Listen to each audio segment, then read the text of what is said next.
Welcome to the Expat Empire Podcast, the podcast where you can hear from expats around the world and learn how you can join them.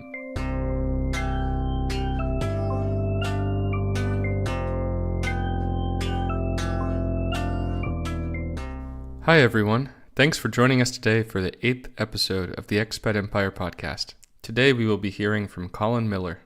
Colin has been living in Germany for over a decade, with most of his time spent in Munich and more recently in Berlin.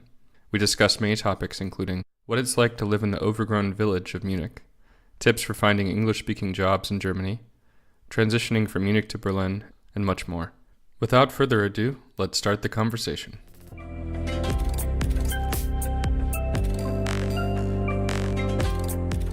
Hey Colin, thanks so much for joining the Expat Empire Podcast. Thank you.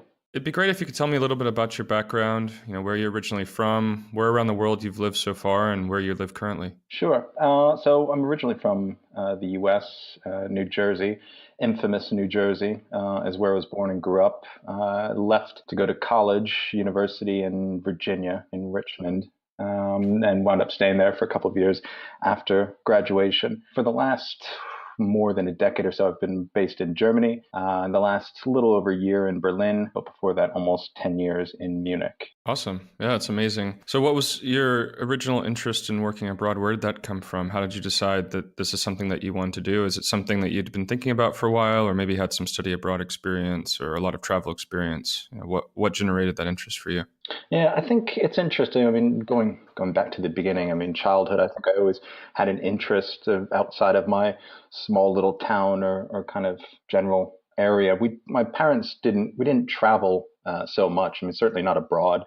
Sometimes growing up, friends would, they'd go to Canada or they'd go to Mexico or to Europe, kind of summer trips with their parents, but we didn't really do that. I think we went to the Caribbean once or twice, but I always had a fascination with like the broader world and kind of, I always loved history and political science, and that's what I wound up studying in college. But really all throughout school, I was always interested, when we learned about a new country or something in history about world wars or going back well before that, I was always curious about what that place was like. And I never had the typical study abroad experience as well for various reasons, just opted to stay where I was for 4 years. So when I graduated, I thought, well, now's my opportunity to kind of go see the world. And I spent the better part of 2 years doing that, coming home and working a little bit to save up money and then basically spending every penny combing the world, Europe at first and then Asia. And when I returned home, I thought, okay, I loved that experience and I'd like to somehow incorporate that into my career, and wound up finding a job with a Taiwanese company. And that luckily kind of brought me over to Asia, mainland China. It was, I think at some point, I was over there pretty frequently, every month or 2 months or so. And parallel to this, during my travels, I had met a German woman, and we kind of developed a relationship of long distance at first. And then she was lucky to move to New York with her company, but we kind of knew longer term that if we were going to stay together, that ideally that was going to be where she was from, which was Munich. Were there any particular trips during those 2 years where you're going around the world that really made you think, outside of the relationship that you developed, that Europe was probably the place that you'd want to end up, or even Germany in particular? Or was it more just that particular situation with the relationship that led to that decision? I think it was a few things. I think it's never one single kind of reason or experience. But I do remember the first foreign place I ever went. I landed in London, and I remember taking the train from probably Heathrow Airport into Paddington Station. I remember stepping, into the station and thinking, wow, this is different. This is, it looks very similar in some respects. It's a busy metropolis, kind of like New York, but it's also very different, and it's all the kind of little things that were different. And I was just fascinated by that, and then spent the next couple of months going from one big city to the next, and checking out different countries, and thinking I loved the experience of kind of learning what the differences were, how people kind of lived, and what their daily lives were like in each of these places. But in the middle of that trip, September 11th happened, which was gut-wrenching and emotional experience for everybody. I think, whether you were in New York or somewhere else, or had no connection to New York, and kind of seeing it almost from a foreigner's perspective of being surrounded by foreigners and not being home. I consider New York home. I grew up in a suburb of it, and that was an interesting experience. And then I think kind of helped cement my interest in having a different experience and kind of immersing myself into other cultures. Probably within a year after that is when the relationship started on a second trip. Yeah, that made it clear that I would probably wind up spending some portion of my life over the next couple of years abroad. Didn't realize it would turn out to be quite so long, but Right. What was the initial thinking? I mean, of course, depends on how the relationship and how your experience in Germany went, but was it sort of, hey, let's try this for a year or two, and it ended up turning into what's now about a decade or more? Or, what was your thinking at the time? I guess when typical of long distance relationships, you do what you can to kind of make it work. And so I was, based in the U.S., close to New York City, and she was in Munich.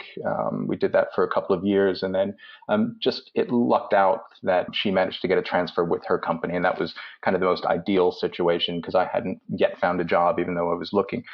In Germany. So we said, okay, let's try that out. That's a nice fit for us. Although that turned out to, in retrospect, not to be the best fit.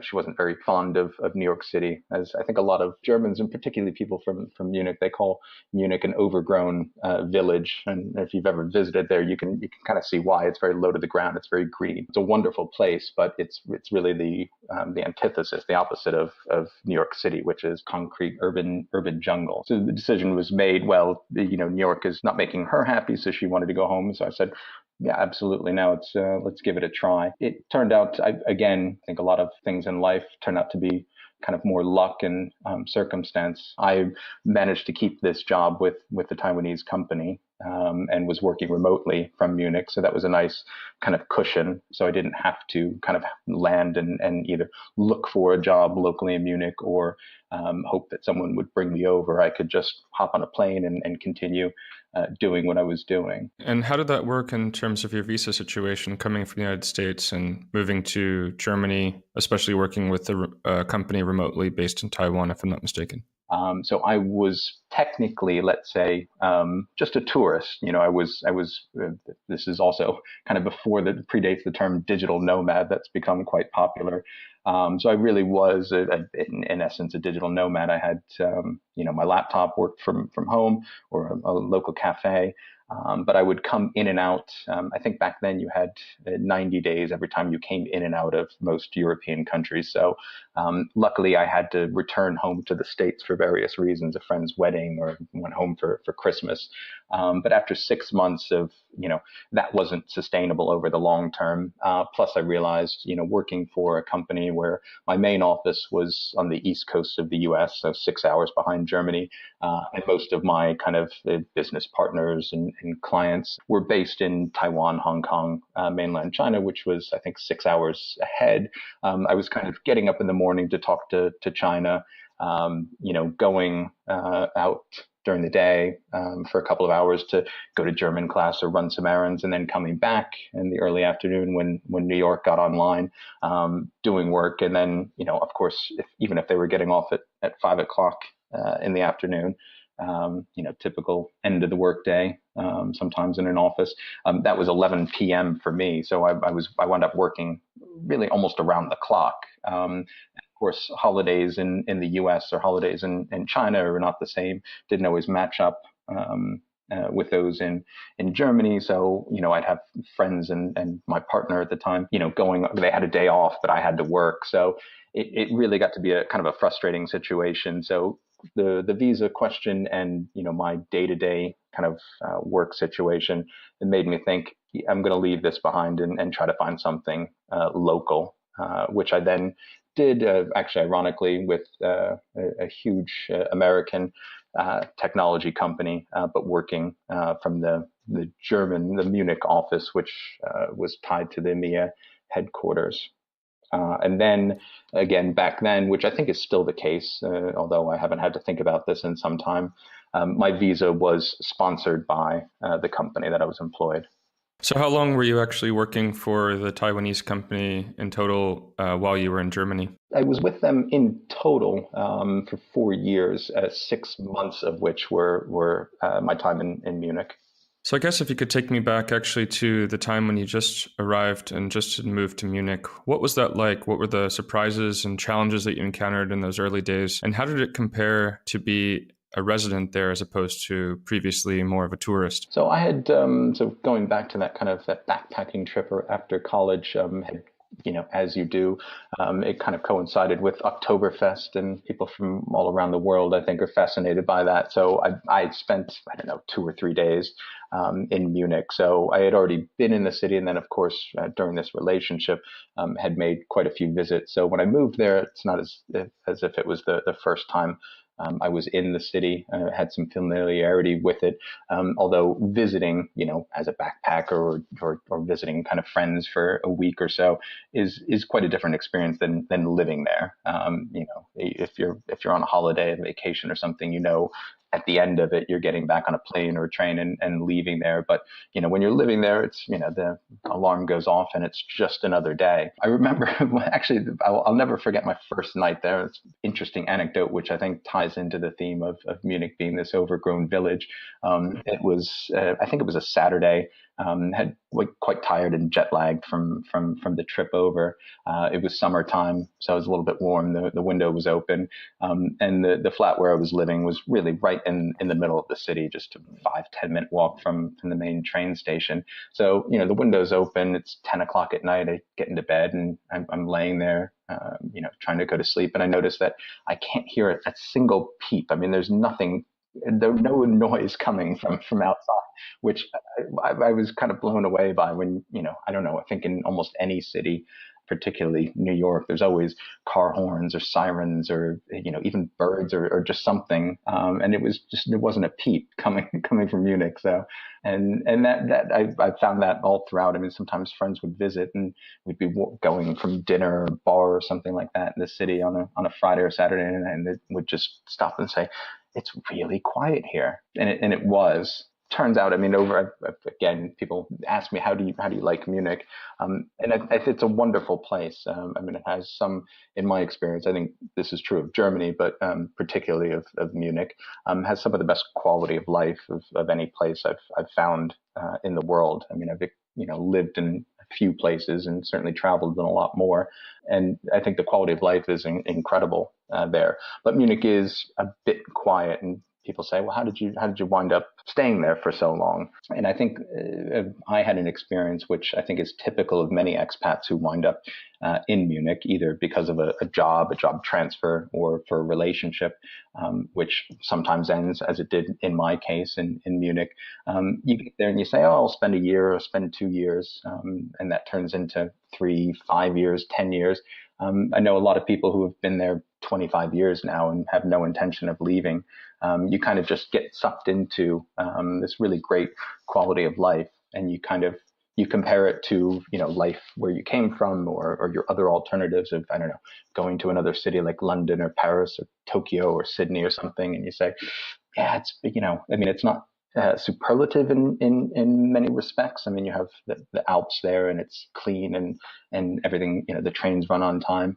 There's nothing superlative about it, like like a New York or Tokyo or some of these other larger cities. But when you kind of compare all of, you look at all the metrics across the board, Munich kind of wins out in most cases. So, and during that time, I'd kind of always thought about, oh yeah, I'll go somewhere else. I'll move to Berlin, or I'll move to London, and friends and good career prospects, and again, quality of life just sort of kept me there for quite some time, and until I broke free. Yeah. So we'll get definitely more into how you ended up deciding to break free from Munich shortly. But just in general, what were those things that made the quality of life so good? I mean, from my perspective, I've heard about the almost unimaginably high number of holidays, which I think can probably play a huge role for somebody that's interested in traveling around Europe and the rest of the world. But were there other things about Munich in particular, I mean, even within the context of Germany, that made it so attractive? It's interesting. You hit on probably, if I'm being completely honest, probably what was at the top of my list was the travel opportunities. I mean, as I mentioned, I've always had a curiosity, and I've always really taken every opportunity I could to go somewhere new. And Munich being in the center of Europe, you can reach, I don't know, 7 or 8 different countries by car, by train, and obviously certainly by plane. Within just a couple of hours. So it's perfectly situated. In Germany, typically as in most European countries, there's a kind of government minimum number of holidays that they have to grant employees, the companies have to give to employees. Often companies are a little bit nicer, a little bit more generous, and give you an extra 3, 4, 5 days. And then in Bavaria, which is a very Catholic region, you get all of these religious holidays, which, coming from the States, maybe you'll get Good Friday off, and of course you'll get Christmas, but you don't typically get any other religious holidays, particularly the ones related to a specific religion. So in a typical year while I was living in Munich, depending on how the calendar fell, I could have something like 7 weeks of vacation, of annual leave, and I used really every minute of that to go somewhere, whether it was further afield out to Asia or South America, or just a weekend, kind of a long weekend in Europe. So I would really, again, if I'm being honest, that would probably be it. I figured I've got this opportunity. I'm here. I might as well use that. But if I'm looking at the kind of realistic, more important things, let's say, career prospects are fantastic in Munich. The economy is very good. There are a lot of very large multinational companies, or very good kind of German companies. I mean, the Googles and Microsofts and HPs and all, and Cisco's, and everybody have big offices there. There's a burgeoning startup scene, although not quite as good as a Berlin or a Hamburg. And then you've got great German companies like the Allianzes and other insurance companies. So you can get a good job, something that you want to do, very good pay. Housing, although is expensive, it's good quality. Transportation, public transportation, getting around the city, or to and from work, or to shops and things, or at the weekends going out to the Alps, or to a lake, is all very, very easy to do. People complain. It's funny, you talk to a German or most other Europeans, and you say, coming from New York, if you compare the cost of living in Munich, you say, it's not so bad. Most people's heads kind of spin when you say that, even though it's the most expensive place typically to live in Germany. It's not outrageous when you compare it to a New York, a London, Paris, and Tokyo, and so on.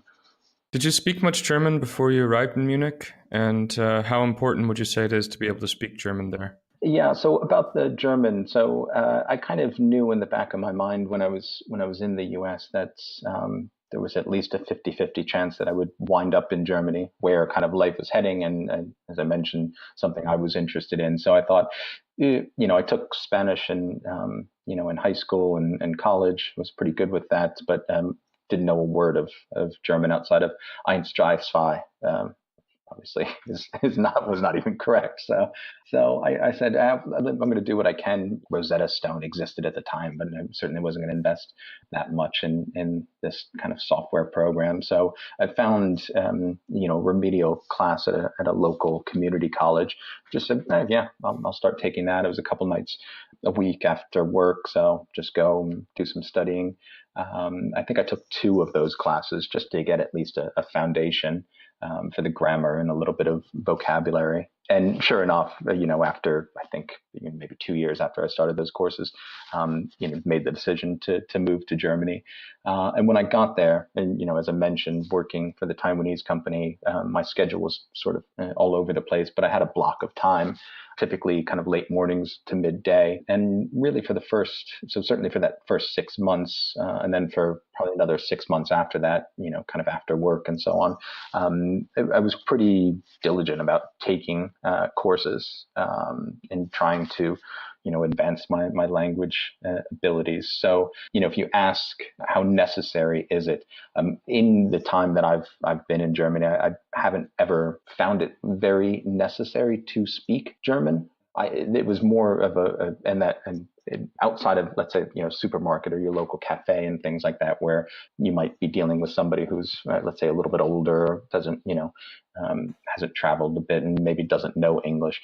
Most people do. For me, though, it was more of I don't know. I'm living in a place I feel like I should, immerse myself as much as I can in the local culture, and a big part of that is the language.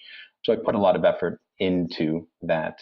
Although in Munich, I'd say it's a very nice to have, but not necessary. In Berlin, I find that almost nobody outside of a local kind of Berliner or somebody who comes from a different part of Germany actually speaks German in terms of expats. So, but that's not. I don't think everybody does that, and I think the key to that, like with anything in life, I mean, if you want to be a great, I don't know, athlete or a musician or good at anything, you have to put the time into it. I think a lot of expats sort of rock up here and they get into the job and into setting up their life, and things are busy and they don't make the time to speak German, and they think, oh yeah, well, I'll kind of learn it here and there, and it doesn't happen that way. It doesn't happen by magic. You do have to put the effort into it. I think my German is good, but I've never, and I think this is true, especially if you're a native English speaker, you don't have a lot of opportunity to practice it unless you're really forced. Your job is really in German, or you're in some kind of situation, a partner or something, where you're really forced to use it. So, I mean, despite the fact that I've never really had to use it outside of kind of local government, dealing with bureaucracy or the supermarket or those typical things, I'm still, fairly proud. And I again connect that to putting in the effort of taking those courses. Now, I haven't taken a class in probably a decade, but once you have that foundation, the basic grammar and some vocabulary, it kind of builds on it. You pick up things here and there. What's your experience been like in terms of working with German bureaucracy, trying to, I don't know, move into a new flat or get something set up? Has it, do you have any tips or advice for folks that might be going through that in the near future? I think the key to dealing with that, and I think it's probably true in any country, any different culture, is being flexible. It's always going to be different. It may be radically different. It may be just slightly different. I found there are certain, we all kind of talk expats and, who come here, and there's a lot of kind of stereotypes about the German, the Beamte, the bureaucrat in a government office. And I don't think I've had one kind of generic experience where it's always frustrating or maddening or confusing. I've certainly had those, but I've also had experiences where it's been quite easy and straightforward, and a lot more so than I expected.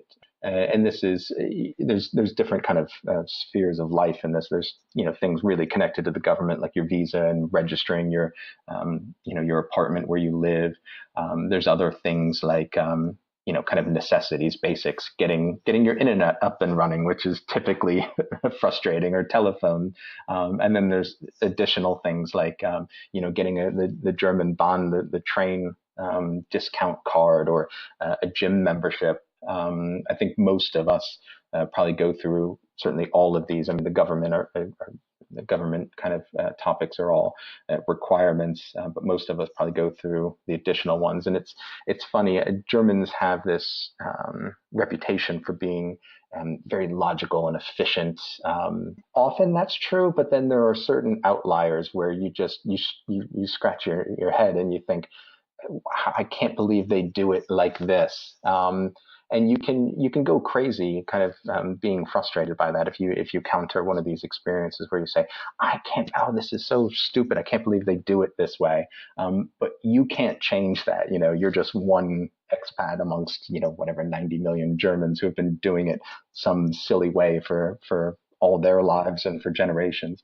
And that's where the flexibility comes in. You just kind of have to accept it, and you learn kind of how to deal with, you figure out sort of tactics of how to kind of how to manage those situations. And I think this is true with anything in life, once you kind of go through those things a couple of times, you sort of notice a pattern, and you can, the next time it comes up, maybe how to deal with it a little bit better. I think that's a great point, and it's good to keep that open mind and flexibility at the forefront when you're dealing with these situations that are probably going to be, frankly, quite different from what you're used to, right?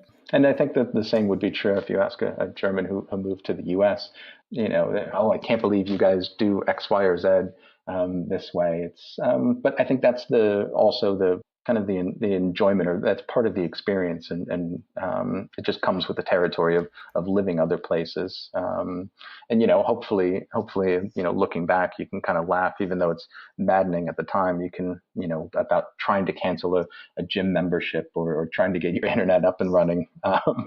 It's funny because then you get the opportunity to also commune with your fellow expat brothers and sisters and have everyone's sort of been through these generic set of difficulties. I think what would be interesting would be to look at what difficulties tend to stand out for Germany versus France versus Thailand versus China, or, some Egypt. I'm sure every country sort of has its top five things that are going to be the most difficult for most, your typical expat profiled person to deal with. But, it gives an opportunity for expats to join around that topic together as well. And with that in mind, actually, how did you make your friends initially first in Munich, outside of course, the person you were dating at the time? How did you, meet more people? Were they other expats? Were they Germans? Was it a good mix, about 50-50 in terms of your friend group? And how did that change over the years that you lived in Munich in particular? Definitely. So it definitely did change. I think when I first got there, I didn't want to immediately fall into the trap that I think a lot of expats do, and certainly ones who, let's say, are on a placement, and they get a transfer with their company for 2 years, and it's kind of a fixed contract, and they fall into just an expat circle, and they don't have a lot of contact with locals. I think it's easy to do. It's one approach. I'm not saying there's anything kind of necessarily better or worse, but I really wanted to kind of get into the local culture. I had a partner who was local with friends and family, and so that it was obviously easy. It was right in front of me, but I wanted to kind of take advantage of that. It helped with language and kind of understanding the culture and the country that I was living in. Only after a certain time did I, like, let's say through my German classes, which were obviously all foreigners, kind of start taking advantage of that for social reasons, to kind of meet up with people after class or in the evenings or something. Eventually, though, the relationship ended, and I would go out of my way kind of to, make connections with colleagues, or there are other things like, now there's quite a lot of them, but back then there was really just one sort of expat, online kind of chat forum. It was not just a chat forum, but, you could find, a new apartment there. You could find bicycles. You could find job opportunities and stuff, called Toy Town, which I think is still just for Germany. Now there's lots of different kind of groups, for networking purposes and, social reasons and stuff. So there would often be these groups of, hey, I'm new in Munich. I'm putting together a Tuesday night, Tuesday curry night, or a Friday beer garden or something. So, I started doing some of those just to meet additional people. Yeah, and then I think it's kind of the natural momentum of living abroad is, you kind of develop friendships and relationships here and there through work, through hobbies and groups like this. Yeah, it sounds like a great way to really build a friend group there, especially around those local communities and people getting together, especially at a beer garden in Munich. That seems like a perfect opportunity, right? Yeah, I think you hit the 2 Maß kind of level, and all of a sudden your German increases by 5x. So after the third one, everything kind of the wheels sort of fall off. But yeah, it's a great. I mean, that's one of the things I probably miss most about Munich, except the proximity to the mountains. But the beer gardens are just a wonderful aspect of life there, and very much something, not just that tourists visit, but it's very much a part of daily life there. You go with your family and your friends, and you go after work or at the weekends. So yeah, that was a nice way to kind of get into the local culture and meet people. So I guess when you first moved there, it sounds like maybe you moved in with your girlfriend at the time into her apartment. But in general, what would you say are, good places to live? And do you have any particular advice for people that are looking for an apartment in Munich? Munich is very difficult. A lot of Berlin has become this way as well, but I think Munich is worse. They don't. I mean, as I mentioned, it's very low to the ground, so there are not a lot of very tall buildings. I think there's a local ordinance that nothing can be taller than the main cathedral in the center of the city. So um, there's not a lot of housing stock.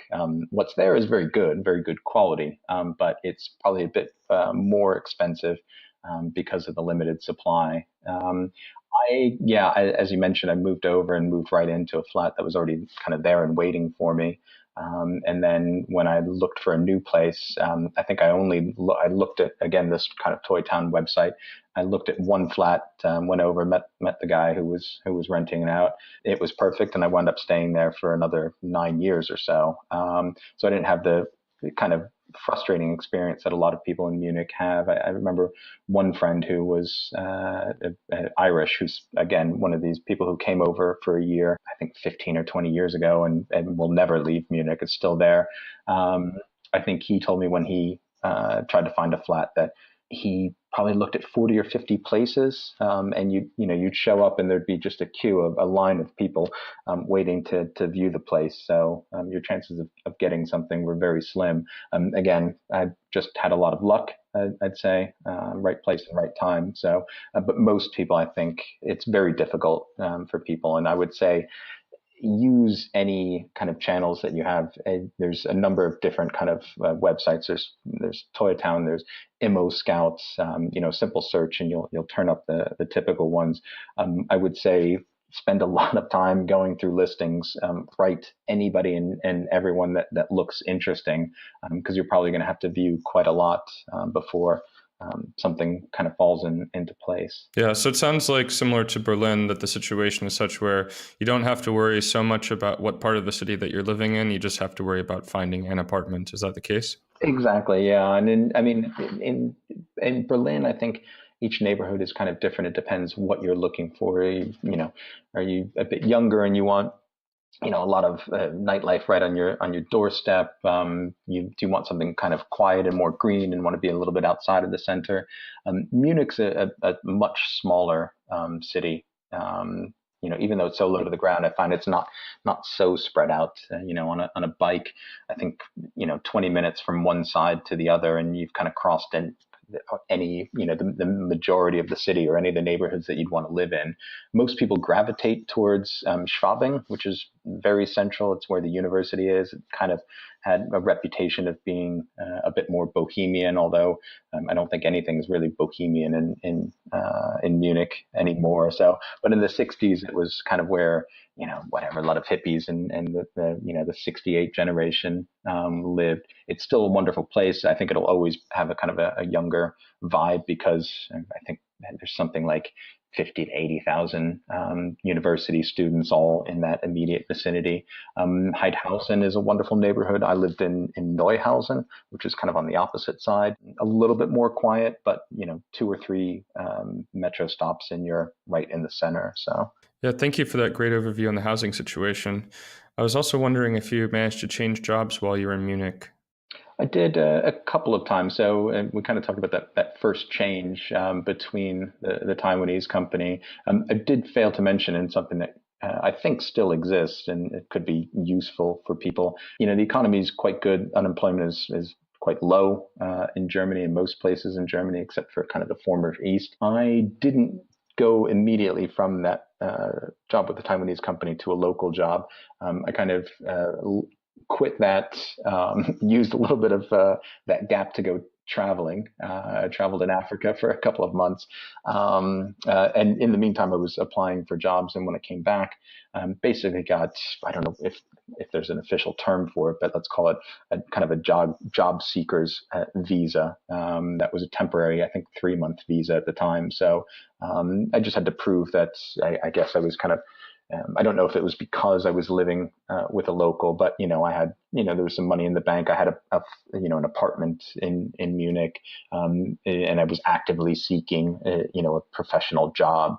I don't know if anybody can just kind of turn up in Munich, but as I said, unemployment's quite low, and it's quite an international city. So if you're not from, if you don't automatically get residency and a visa and right to work there because you're European, so if you're from somewhere else, North America, Australia, any other country, I would say look into this. It could be an opportunity for you to get a temporary visa to look for something. So I used that time, that 3 months. Luckily, found a great job. Had that for about a year. It was a not time limited contract. But I was actually employed through one of the creative agencies for this company, big American kind of multinational tech company, and I actually worked at the client side. When 2008, 2009 hit, the very severe economic crisis, this company was looking to just kind of shed anybody they could. So me being a foreigner, being employed by an external agency, I was in kind of principle of last in, first out. I was one of the first to be let go. Lots of people, including actually my Irish friend, funny enough, were caught up in that as well. But as happens, and I think it's true no matter where you're living, if it's in your home country or somewhere abroad, kind of networking with people to look for other opportunities. I actually found something through one of my contacts, which wound up being a great job that I wound up staying in for about almost 7 years in Munich. Was really a great fit, and also part of the reason I thought, the original reason that brought me to Munich, the personal reasons, those kind of ended around the same time, and I thought, well, I just got this new job. It looks like a good company. I'll stay there maybe for a year, and then maybe go back home to the States. And again, 1 year turned into 2, turned into 5, and so on. So yeah, no, that's a great journey that you've had in Munich, and I guess that brings us up to your time, what started eventually in Berlin. Yeah, what was the real reason that you decided to move to Berlin, and especially given that you'd had such a great experience at this company in Munich? In the back of my mind, and kind of mentioned earlier, I'd always thought about leaving Munich. It would a great quality of life, but a little bit too quiet. And I thought, I want to go somewhere more exciting, London and Berlin. And I'd visited Berlin going back years, but during my time living in Munich, you go for a weekend in Berlin, go see I had some friends living here periodically over that time. And every time I was in Berlin, I thought, wow, this is just a great place. And it just feels like a better fit for me. It's bigger. There's just a lot more going on. So it was kind of always in the back of my mind that, maybe someday I'd explore a move to Berlin. I decided to leave the job in Munich. 7 years with a company is quite a long time. It's not our kind of grandparents' generation or even our parents, maybe when you spend, most of your career, all of your career with one company. I think it's more typical to move every couple of years. But it was a great opportunity. But after 7 years, I felt like I needed a change, kind of breath of fresh air. And probably a running theme you've noticed here, decided to leave and took the opportunity to go travel for a little bit, for a little bit of time, and went with my partner, who she kind of had a break in her career for various reasons.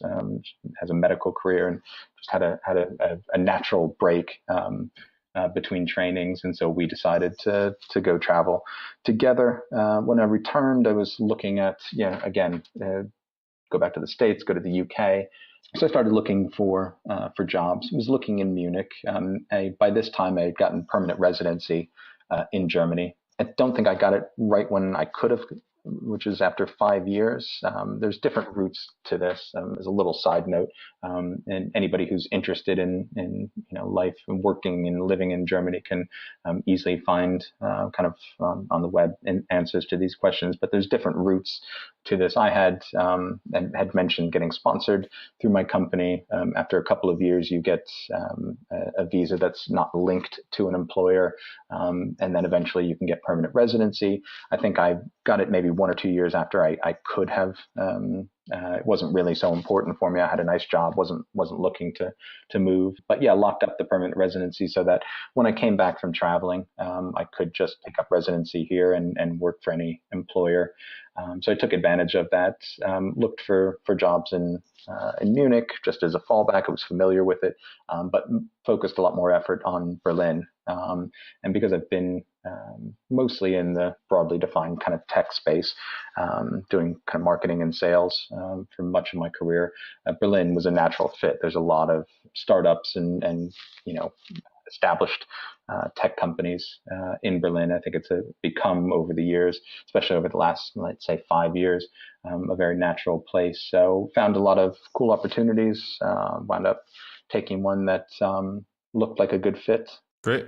And that just brought you over then, and you've been in Berlin for a year and a half now? Yeah, it's about a year and a half now. So took that job with that company. It was a good fit, but as can happen with, it wasn't quite a startup. It was more adolescent company, but some change, and looked for a change, and again through networks, and kind of, let's say, luck, being in the right place at the right time, and also knowing what you want.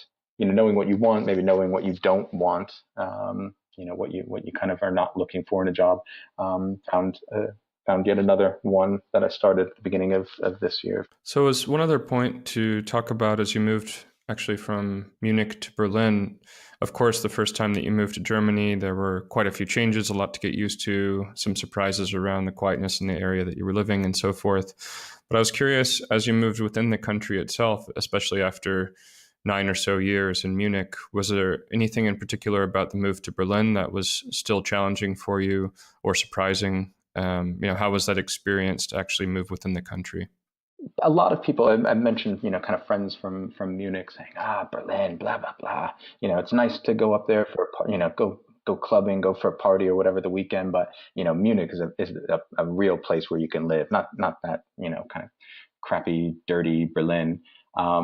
I kind of laugh at that. I can see the differences between the two. I mean, I mentioned, Berlin's bigger. It's more, you have more conveniences. Things, supermarkets are open till midnight as opposed to closing at 6 p.m. or 8 p.m. if you're lucky. But to me, those are very superficial differences. I find that, if you live in like a little 100-person village in the middle, out in the countryside, that's quite different from Berlin. But I think if you look at all the major cities or the kind of tier 2 cities in Germany, there's small differences, but they're all still very German to me. They're much more similar than, Berlin and Austin, Texas, or Melbourne or something like that. So I kind of laugh when German, and Germans they're very proud of where they're from. Stuttgart is better than Munich, and Hamburg is great, but Cologne is terrible. I kind of laugh at those. Nevertheless, there were differences, even though I was familiar with the city. Again, when you're living someplace, it's different than just visiting or being on holiday. And even if you have some familiarity with it, this is your everyday kind of 24/7 life now, and you've got to get used to those. And to be honest, it took. I think they say, I don't know, when you move somewhere new, particularly a new country, it takes about 18 months before you really feel settled and kind of comfortable. And I maybe it wasn't 18 months, but I think it took a good 9 months before I really kind of felt settled in Berlin. I think that process was sped up a little bit because I knew the city and it was the same country. So, all of those bureaucratic issues that we talked about were quite the same here. So it was not, I mean, it wasn't difficult, but it wasn't like kind of from one day to the next where I felt, oh, yeah, here I am, everything's running smoothly. There was definitely an adjustment period, not in a negative way. It's just, I think, part of life when you move someplace, even within your own, your home country, moving from one state to the next in the U.S., you have to get used to kind of how things operate there. So you moved to Germany about, I guess, 10 or more years ago, first to Munich and now to Berlin. How have you seen the country change in that time? And, if you had to make any projections about where it's headed in the future, I'd love to hear your thoughts. Yeah, that's a great question as well. And I've probably one of the, well, I wouldn't say my kind of favorite parts of my time here, but something that I've always been very cognizant of, is it has experienced a lot of change during the time that I've been here. I think so. I've been coming to Germany for almost 20 years now, and I think when I first came here, it felt very German culturally, and just I think when you walked around, you didn't see people from other places, let's say, and I think. Because for a lot of different reasons.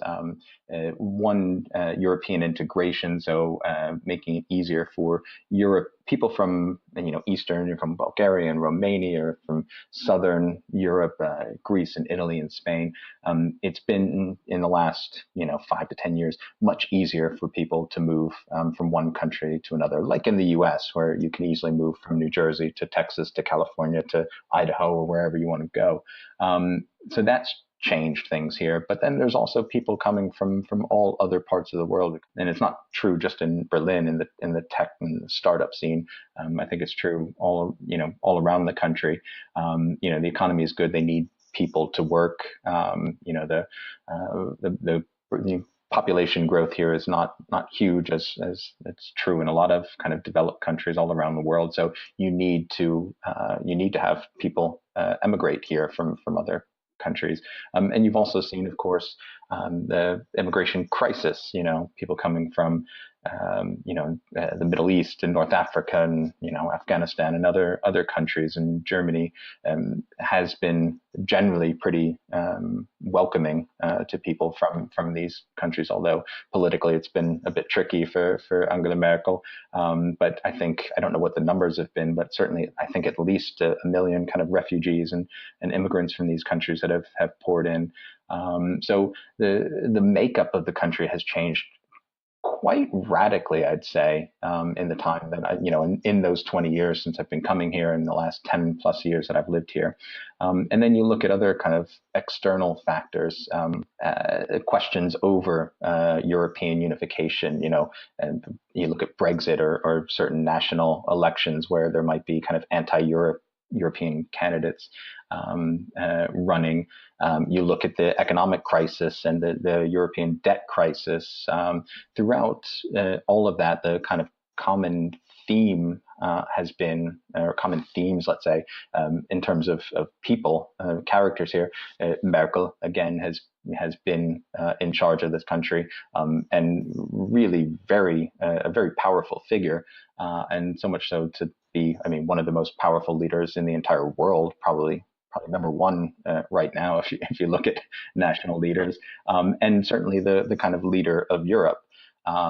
Germany has been the economic powerhouse of Europe, most powerful leader, and the one really fighting, a difficult history, of course, between world wars and so on. And I think has been the one kind of continuous voice the last 10 years of kind of fighting for that ideal of a unified Europe. So that's been fascinating to watch. And I think with every crisis is an opportunity. And I think Merkel and the Germans have really taken the opportunity to express their voice and exert their influence, and kind of become more powerful. And I think that's benefited everyone. People inside of Germany and around Europe. We could be entering, I think we're entering, and we can get into a long political discussion, I think everywhere in the world that that kind of idea, that openness and that sort of unity is fraying a little bit. But as I see it right now, I think Germany's in a very good position, and that's been very fascinating to kind of watch. In my time here. Yeah, I can imagine, and that's extremely well said. I would echo the sentiments, and I couldn't have said it better myself. With that, I really appreciate our conversation together. I would love to hear if you have any other advice or recommendations for people interested in living in Germany outside of what we've already covered today. Yeah, it's as I said, I think I haven't found a place with as good on most kind of metrics, a quality of life. If anybody has an interest, whether you're a college or university student and you want to study abroad, or you're kind of an older professional, and you want that experience, I think you're hard pressed to find better places to kind of come to for a couple of years or for a longer stretch as I have. It's you can certainly find more exotic experiences, but if you want a good quality of life, a good career prospects, study opportunities, and so on, Germany's, I would probably put it up very, very high at the top of the list. It's a nice life here. So great. And is there any way that our listeners can find out more about you and what you're up to here in Berlin? Probably LinkedIn is the best place to find me. Colin M. Miller, I believe, is my profile. I should be the only Colin Miller based in Berlin. Probably the best way to find me. If you're able to, I'm a hobby photographer. You can also try to track me down on Instagram. Okay, perfect. We'll definitely put that information in our show notes. And I just want to say once again, thank you so much for joining the Expat Empire podcast today. And we look forward to hearing more about your successes and challenges and exciting adventures here in Germany as well as around the world. Great. Thanks, David. It was fun.